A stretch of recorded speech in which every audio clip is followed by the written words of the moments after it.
아니, 지금 시간이 몇 시야? 퇴근하면 애 데려간다며? 하루 종일 애랑 씨름하느라 아무것도 못했다. 엄마 미안해. 나는 오늘 야근이라 늦게 끝나고. 우리 남편은 회식이라서 술 한잔하고 늦게 집에 들어갈 거야. 오늘은 너무 늦어서 애를 못 데리러 갈 것 같은데 그냥 거기서 재워. 그럼 내일도 나보고 하루 종일 보고 있으라고? 이러다가 내가 먼저 쓰러지겠어. 그냥 어린이집을 보내던가 니들이 알아서 해. 이제 겨우 3살인데 어떻게 어린이집을 보내? 이상한 사람이 있을 수도 있고 남을 어떻게 믿어? 그리고 우리가 엄마한테 애 봐주는 대신 용돈도 드리고 있잖아. 그거 한 달에 겨우 몇 푼 주는 걸로 너희들 할 일 다 하는 거 같지? 나는 니들이 애 봐달라고 해서 잘 다니던 직장도 그만뒀어. 돈 생각했으면 그냥 직장을 계속 다니고 말지? 마트에서 힘들게 일하는 것보다 집에서 손주 보면서 용돈도 벌면 좋잖아. 그리고 엄마가 손주 좋아하는 거 아니었어? 애 낳으면 엄마가 봐준다며? 봐주는 것도 어느 정도지? 그리고 밖에서 일하는 것보다 애 보는 게 몇 배는 더 힘들어. 이게 한 달에 겨우 30만 원 받고 할 일이냐? 아, 몰라. 아무튼 오늘 데리러 못 가. 내일 금요일이니까 일찍 퇴근하고 갈게. 조금만 참아. 집에서 손주를 돌보며 사는 60대 후반의 김 씨는 그동안 쌓여왔던 울분과 서운함을 딸과 사위에게 쏟아내었습니다. 처음 딸이 손주를 낳았다고 했을 때는 이제 나도 할머니가 되는구나 감격스러웠는데 고작 한 달에 30만 원을 주며 애를 맡아달라고 해서 딸이 불쌍한 마음에 승낙을 했었죠. 처음에는 주말에 하루 정도 맡기더니 이제는 아예 평일 내내 아이를 맡겨두고 벌써 3살이 되었건만 어린이집은 믿을 수가 없다며 오로지 김 씨한테만 애를 맡겨놓고 있습니다. 김 씨는 어린 시절 이남 사녀 중에 장녀로 태어났습니다. 단지 여자로 태어났다는 이유로 부모님으로부터 많은 눈치를 받고 어린 나이부터 서러움을 알아야만 했죠.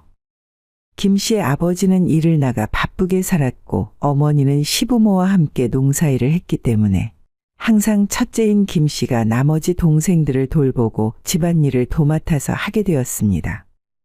동생들과 나이 차이가 제법 나는 편이라 김 씨는 누나 언니이자 동시에 엄마처럼 동생들을 돌보고 집안일 하는 것에 익숙해졌죠. 특히나 김 씨의 부모님이 애지중지하는 두 남자 동생들의 대학 뒷바라지까지 하느라 김 씨의 꽃다운 세월은 빠르게 지나갔습니다. 김 씨는 30이 다 되어가던 중 중매로 다른 집안의 귀한 막내 아들과 어렵사리 결혼을 하게 되었고 손이 귀한 집안의 막내 아들이었던 남편은 전혀 가정을 이끌어갈 책임감이 없는 사람이었어요. 일도 안 하고 집에서 TV를 보거나 책을 읽고 기타를 치며 한량처럼 보내는 시간이 많았고 결혼 생활에서 2딸을 낳았지만 남편은 집에 있으면서도 집안일이나 육아를 전혀 도와주지 않았습니다. 애는 엄마가 키우는 거지. 나는 사업 구상하는 중이라 바쁘니까 쓸데없는 일로 말 시키지 마. 집안일과 동시에 생활비를 버는 것도 김 씨의 몫이었고 그나마 김 씨가 공장에 출근해서 일을 하고 있으면 어린 2딸을 시어머니가 와서 봐주기도 했었습니다. 뒤늦게나마 김 씨의 남편은 조금씩 일을 하기 시작했지만 그래도 김 씨가 버는 돈의 절반도 벌지 못했고 여전히 집안의 가장 노릇을 해야만 했어요. 정말이지 시간이 어떻게 흘렀는지도 모를 정도로 빠르게 세월이 지나갔습니다. 딸들이 대학 졸업하고 직장을 얻고 독립했을 때 김 씨는 이제야 좀 편하게 사나 싶었지만 그때부터는 김 씨의 시어머니가 건강이 크게 악화되어 김 씨는 시어머니를 간호하는데 또 시간을 쏟아야만 했습니다. 병원비는 병원비대로 매달 빠져나가고 있으니 능력 없는 남편을 대신해서 김 씨 본인은 일을 쉴 수도 없었습니다. 김 씨는 그나마 자기가 딸을 2이나 낳았다고 시어머니가 구박을 하지 않았고 아이들이 어릴 때 육아를 도와준 시어머니에게 고마운 감정이 있었기 때문에 본인이 자진해서 시어머니 병간호를 극진히 했습니다. 그런 와중에 먼저 시집간 큰딸이 일찍 아이를 낳았고 김 씨는 오랜만에 보는 아이의 모습이 너무 예뻐 보였습니다. 어린 시절 봐주던 동생들 생각도 나고 당장 아이를 낳으면 봐줄 사람이 없다는 딸의 말에 김 씨는 본인이 나서서 큰딸에게 아이 키우는 것을 도와주겠다고 이야기했습니다. 대신에 김 씨 시어머니의 병간호도 해야 하니 지금은 일주일에 이틀 정도만 봐줄 수 있다고 말을 했었죠. 자식들 다 내보내고 나이 먹은 부부 둘이 사는 게 재미없고 심심했었는데 아이가 하나 있으니 날마다 웃음꽃이 피고 손주 오는 날만 손꼽아 기다리게 될 정도였어요. 가만히 손주 얼굴만 봐도 행복해지는 기분이었습니다. 김 씨는 손주가 너무 예쁜 나머지 뭐든 다 받아주었고 예전에 자기 자식들에게 야단치고 엄하게 교육했었지만 손주에게는 너그러워서 아무런 잔소리를 하지 않았어요. 자식들 밥은 일일이 먹여주지도 않았지만 손주는 먹는 모습조차 너무 예뻐서 손주를 따라다니면서 한 숟갈씩 밥을 먹여주기도 했습니다. 큰딸은 손주에게 오냐오냐 하는 자기 엄마를 보며 오히려 버릇없이 클까봐 걱정하기도 했어요. 김 씨는 사실 이때부터 몸이 별로 좋지 못했습니다. 어릴 때는 동생들을 돌보았고 결혼하고 나서는 가장의 역할과 동시에 두 아이를 키웠으며 자식들 출가하고 나서는 병든 시어머니를 보살펴야 했기 때문에 김 씨의 무릎이나 허리가 나만하질 않았습니다. 이렇게 고생하는 자기 엄마를 보며 작은 딸은 나중에 본인이 결혼을 하면 엄마에게 육아를 부탁하지는 않을 것이라고 결심을 하였습니다. 언니는 왜 자꾸 힘들게 엄마한테 애를 맡기는 거야? 자기 자식은 자기가 키워야지. 김 씨는 특히 무릎과 허리가 안 좋았는데 그렇게 몸이 좋지 않았지만 항상 외출할 때면 금쪽 같은 손주를 업고 다녔습니다. 예전에 어릴 적 동생들을 봐줄 때부터 하던 버릇이었고 뒤로 업고 있어야 아이가 안정감을 느끼고 김 씨 본인도 두 손이 자유로워 일을 하기도 편했으니까요. 그나마 아이가 3살이 넘어서 김 씨가 너무 아이 보기 힘들다고 이야기를 하자 그제서야 어린이집에 맡기기 시작했고 조금이나마 편해질 수 있었습니다. 그래도 큰딸은 김 씨에게 고마움의 대가로 주던 용돈은 계속 보내주었죠. 손주가 많이 자랐지만 원래 사랑은 내리사랑이라는 말이 있지 않습니까? 김 씨는 손주에게 끊임없이 애정을 보냈지만 이제 어느 정도 커버린 손주는 김 씨의 집에 올 때면 손에 핸드폰을 들고 시선을 고정했어요. 뭘 물어봐도 대답도 잘하지 않고 이제는 할머니 할아버지를 귀찮아하는 눈치더라고요. 그래도 김 씨는 손주를 보는 것만으로 기분이 좋았습니다. 아이가 유치원에 다닐 무렵에 김 씨의 시어머니도 오랜 병환 끝에 세상을 떠나고 말았어요. 김 씨는 일찍 돌아가신 자신의 친정 어머니를 대신해서 딸처럼 본인을 대해줬던 시어머니를 의지하며 살았기 때문에 많이 힘들어했습니다. 그래도 남편과 함께 편안한 노후를 보내면 되겠다고 생각을 했었죠. 하지만 결혼 생각이 별로 없어 보였던 작은 딸이 그 이후 얼마 안 가서 결혼을 하게 되었습니다. 작은 딸은 예전부터 남자보다는 본인이 하는 일이 더 중요하다고 하던 아이였어요. 작은 딸은 회사 내에서 직급이 갈수록 올라갔고 30 중반이 넘어가던 시기에 같은 직장에서 일하는 사위와 결혼을 해 1년 후에 손주를 낳았습니다. 김 씨는 큰딸내 손주가 유치원을 다니고 본인의 손을 떠난 뒤로는 이제 앞으로 자식들이 아이들을 봐주지 말아야겠다고 결심을 하였습니다. 허리도 너무 안 좋고 예전부터 집안일을 도맡아 하면서 손목 무릎 등등 몸에 있는 관절 중에 성한 곳이 하나도 없었기 때문입니다. 김 씨는 작은 딸이 아이를 낳았을 때 기쁜 마음도 있었지만 한편으로는 자기 자신에게 애를 봐달라고 부탁할까봐 걱정도 되었어요. 막상 딸이 손주 봐달라 부탁을 하면 본인 스스로 거절하기 힘들 거라는 걸 잘 알고 있었기 때문이죠. 그래도 아기는 볼 때마다 얼마나 예쁘던지 작은 딸의 아이는 외모도 너무 빼어나서 그런 둘째 손주를 한없이 예뻐했는데 처음엔 작은 딸도 자기는 절대 엄마한테 애 봐달라고 하지 않을 거라 하더군요. 돈을 주고 베이비시터를 고용해 아이를 맡겼었는데 그때쯤 TV에 애를 괴롭히는 나쁜 베이비시터에 대한 뉴스가 나오게 되었고, 모르는 사람에게 자기 아이를 맡기는 것이 너무 불안해졌습니다. 그래서 작은 딸도 하는 수 없이 김 씨에게 애를 맡아달라고 부탁을 하기 시작했어요. 엄마, 우리 애 좀 잠시만 맡아줄 수 있을까? 믿을 만한 사람 구할 때까지만 부탁해. 전에 일하던 아주머니는 맨날 돈만 올려달라고 하고 자꾸 불안하게 해서 그만두게 했어. 작은 딸이 어렵사리 부탁한 것이었기 때문에 김 씨도 단호하게 거절할 수가 없었습니다. 하지만 그녀 역시 지금 자기 한 몸 추스리기도 힘든 상황이었어요. 김 씨 집 근처에 또래에 친하게 지내는 다른 할머니가 살고 있었는데 그 집 딸이 쌍둥이 아이들을 갓난 아이 때부터 매일 맡겨 놓았었는데 그러다가 그 할머니가 암에 걸리는 걸 보고 김 씨는 또다시 힘든 육아를 하고 싶지 않았습니다.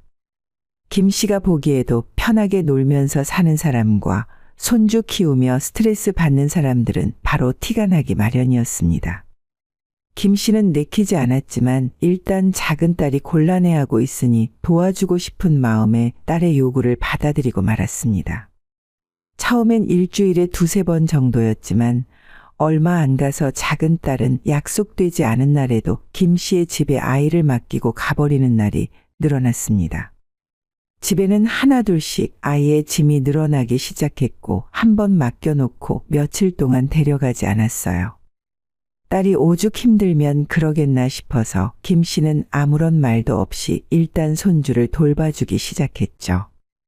처음에는 딸이 고맙다고 돈도 잘 주고 그래서 더 힘을 내서 아이를 봐주기도 했지만 시간이 지날수록 작은 딸은 고맙다는 말도 거의 하지 않고 돈도 처음에 반년 정도는 제대로 주다가 나중에는 자기들 새로 아파트를 샀기 때문에 돈이 부족하다면서 김 씨에게는 얼마 주지도 않았어요. 손주는 너무 예쁘긴 했지만 이런 행동을 하는 딸을 보면 나한테 다 맡길 생각으로 아이를 낳았나 싶은 생각도 들었습니다. 그렇게 날이 갈수록 작은 딸 내외는 점점 아이에게 관심도 없어 보이고 부모로서의 책임감도 없는 모습을 보였습니다. 항상 같이 외식을 하더라도 손주를 먹여주고 챙기는 것은 김 씨의 몫이었어요. 김 씨는 어느 날 너무 몸이 좋지 않고 힘들어서 작은 딸에게 너네 시댁에 애들을 맡기는 건 어떻겠냐고 물었습니다. 사돈네는 뭐 한다니?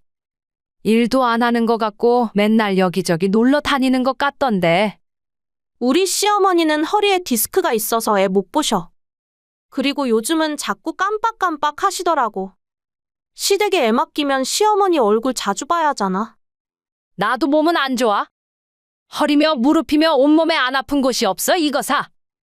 작은 딸은 김 씨의 이런 말을 들은 척도 안 하고 그냥 아이만 놔두고 가버렸죠. 원래 김 씨는 동네에서 자주 만나서 노는 친구들과 모임을 하고 있었는데 단체로 여행을 가거나 할 때도 손주를 보느라 혼자만 갈 수 없었습니다. 이뿐 아니라 옛말에도 아이 돌봐준 공은 없다고 하는 말처럼 김 씨의 작은 실수에도 작은 딸은 애 하나 똑바로 못 보냐고 잔소리를 쏟아냈어요. 하루는 아이의 목욕을 김 씨가 시키던 중에 눈에 비누가 들어가서 빨개진 적이 있었는데 잠시 후에 아이 데려가려고 도착한 작은 딸과 사위가 아이 눈이 왜 충혈됐냐고 화를 내고 잔소리를 했습니다. 엄마, 이게 대체 뭐야? 애 눈이 왜 이렇게 빨개? 아, 그거 아까 목욕시키는데 눈에 비누가 좀 들어갔나 봐. 물로 닦아냈으니까 조금 지나면 괜찮아질 거야. 아이의 얼굴을 살피던 사위도 김 씨에게 좋지 않은 눈빛을 보냈어요.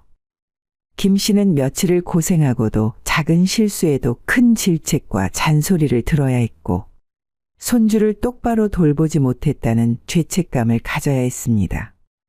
김 씨는 본인 몸이 힘든 것보다 항상 손주가 다칠까봐 마음고생을 해야 했어요. 그러던 어느 날 김 씨가 유난히 몸이 좋지 않고 피곤한 날이 있었습니다. 잠시 거실 소파에 앉아 졸고 있는 사이에 아이가 선풍기에 손가락을 집어넣었어요. 다행히 크게 다치진 않았지만 손톱에 멍이 들었고 아이가 깜짝 놀라서 크게 울었죠. 안방에 있던 김 씨의 남편이 달려나와 이 상황을 보고 김 씨에게 애를 똑바로 못 보냐고 소리를 질렀고 혹시나 하는 마음에 걱정이 되어 아이를 데리고 병원으로 달려갔습니다. 검사 결과 크게 다치진 않았지만 손주를 똑바로 챙기지 못했다는 죄책감과 속상함에 김 씨는 눈물까지 흘렸어요. 김 씨가 집으로 돌아오자 남편은 또 한 번 김 씨에게 비난의 화살을 돌렸습니다. 이놈의 여편네가 왜 이렇게 조심성이 없어? 애가 있는데 선풍기를 틀어놓고 뭐하고 있었던 거야?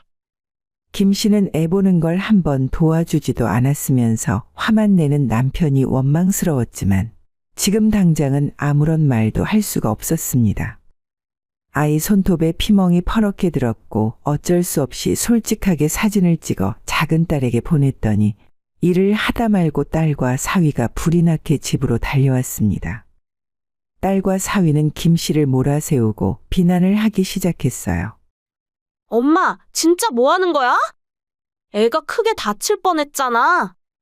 장모님, 조심 좀 하시지 그러셨어요. 하마터면 손가락이 부러질 뻔했네요. 김 씨는 아파하고 있는 손주를 보고 동시에 본인에게 비난을 하고 있는 딸내외와 남편을 보면서 다시 한번 가슴이 무너져 내렸습니다. 하루 종일 애 보느라 힘들었고 항상 주의 깊게 잘 보고 있다고 생각했었는데 잠깐 졸아서 사고가 난 것치고 본인에게 너무 가혹한 상황이라는 생각도 들었어요. 김 씨는 참지 못하고 그동안 참아왔던 울분을 터뜨렸습니다. 나는 애가 다치길 원해서 그랬겠니? 너네 내가 돌봐주는 건 하나도 안 고마워하는 것 같아. 나도 이제 지쳤다. 애가 다친 건 전부 내 잘못이고 너무 미안한데. 이제 앞으로 애는 나한테 맡기지 말고 너네가 데려가서 키워라. 아이를 안 보겠다고 했더니 이제는 깜짝 놀라면서 안 된다고 펄쩍 뛰었어요. 엄마, 그게 무슨 소리야. 당장은 우리가 어떻게 애를 봐. 일단 이번 일은 우리도 더 이상 뭐라고 안 할게. 대신 앞으로 좀 더 조심해줘.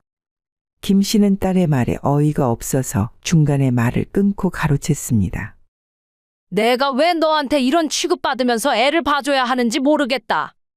너네가 처음 약속했던 것처럼 나한테 돈을 똑바로 주기를 하니? 일주일 내내 애 맡겨놓고 잠깐 얼굴 비추면서 잔소리나 하고 가는데 이제 다 필요 없으니까 당장 데려가. 딸과 사위는 김 씨가 하는 말에 화가 났는지 씩씩거리며 아이의 짐을 챙겨 손주를 데리고 돌아갔습니다. 짐을 챙기는 동안 안방에 누워있던 김 씨는 조금 서글픈 마음이 올라와 눈물이 났어요. 딸과 사위는 대체 왜 본인한테 화가 났는지 모르겠지만 그 뒤로 한동안 연락조차 하지 않았습니다. 김 씨는 뒤늦게 손주가 너무 보고 싶어졌어요. 싫든 좋든 정이 너무 많이 들었고 아이한테 미안하기도 해서 약간은 후회하는 마음도 생겼습니다. 결국 김 씨가 먼저 작은 딸에게 연락해서 아이 데리고 놀러 오라는 말을 해보기도 했지만 딸은 화가 단단히 나서 손주 얼굴도 보여주지 않았어요. 김 씨는 작은 딸이 손주를 가지고 협박하는 것처럼 느껴졌습니다. 그렇게 김 씨는 딸과 사위에게 제대로 고맙다는 말 한마디도 듣지 못하고 그동안 몸만 상하며 손주를 돌보고 욕을 먹은 꼴이 되었어요. 김 씨는 마음의 상처를 크게 받았고 더 이상 손주에게 집착하지 않겠다고 다짐했습니다. 더 이상 작은 딸에게 연락도 하지 않았고 예전에 다니던 모임도 다시 나가기 시작했고 동네 할머니들과 여행도 다니면서 즐거운 인생을 살기 시작했어요. 하지만 작은 딸은 얼마 지나지 않아 자기가 먼저 아쉬웠는지 김 씨에게 아이를 봐달라며 다시 연락을 해왔습니다. 이번에는 돈을 제대로 챙겨줄 테니 아이를 좀 봐달라고 부탁했지만 김 씨는 절대 봐줄 수 없다고 거절했어요. 너희들이 나한테 어떻게 했는지 잊었니? 내가 너 말을 어떻게 믿어? 나 이젠 여행도 다니고 내 삶을 살기로 했다. 손주를 가지고 보여준 애만에 협박하는 것도 질렸고 나도 이제 더 이상 애 보고 싶은 마음도 없어졌어. 작은 딸은 엄마의 완강한 태도에 더 이상 아무런 말도 할 수 없었고 결국 딸과 사위는 아이에게 급한 일이 생길 때마다 서로 번갈아 휴가를 내고 아이를 봐줄 수밖에 없었습니다. 이렇게 김 씨가 도와주지 않더라도 본인들이 직장 다니면서 어떻게든 할 수 있었으면서 해보지도 않고 친정엄마에게 무리한 부탁을 했던 것이었어요. 김 씨는 어릴 때 동생들을 돌보며 살았고 결혼하고는 남편과 자식들 뒷바라지를 했었고 자식들 출가하고 난 뒤엔 아픈 시어머니 병수발을 들었고 그리고 이제 자식들이 결혼해서 애를 낳으니 손주까지 돌보면서 정작 본인을 돌볼 시간을 전혀 갖지 못했습니다. 김 씨는 늦은 나이지만 이제는 여행도 자주 다니고 운동도 하고 취미생활도 즐기면서 드디어 자신을 돌보는 삶을 살며 여생을 즐기고 있습니다. 여러분은 이런 김 씨의 사연을 들으면서 어떤 생각을 하셨나요? 자식들의 부탁이나 요구는 단호하게 거절하기 힘들고 막상 손주를 보면 귀엽고 예쁜 마음에 자기가 돌봐주겠다 말씀하시는 분들도 많습니다. 많은 분들께 자식 대신 손주를 돌봐줄 수 있냐 물으면 자식들이 어려우면 돕겠다고 하는 경우가 많지만 나이 들어 육아를 한다는 건 정말 쉬운 일이 아닙니다. 막상 손주를 봐주겠다고 하면 그 말을 다시 업기도 쉽지 않으니 항상 이런 큰 결정을 하실 때는 조금 주의하는 것이 좋습니다. 일단 뭐든지 자기 자신을 먼저 챙기고 자신의 상황을 제일 우선적으로 고려한 뒤에 결정하는 것이 제일 좋은 방향이라고 생각합니다. 그리고 만약 내 자식을 부모님이나 시부모님이 돌봐주신다면 꼭 고맙다는 말을 자주 해주고 규칙을 정해서 그것을 똑바로 지키려는 노력이 필요합니다. 손주를 봐주는 입장에서는 자식들에게 당당히 휴식을 요구하고 일정한 금전적인 대가를 정확하게 받는 것도 중요합니다. 손주를 봐줘야 하나 말아야 하나 이 논쟁에서 정답이란 건 없지만 항상 나 자신을 먼저 생각해서 선택을 하셨으면 좋겠습니다. 오늘의 영상은 여기까지입니다. 이 글을 보신 모든 분들이 웃음과 행복만 가득하기를 기원합니다.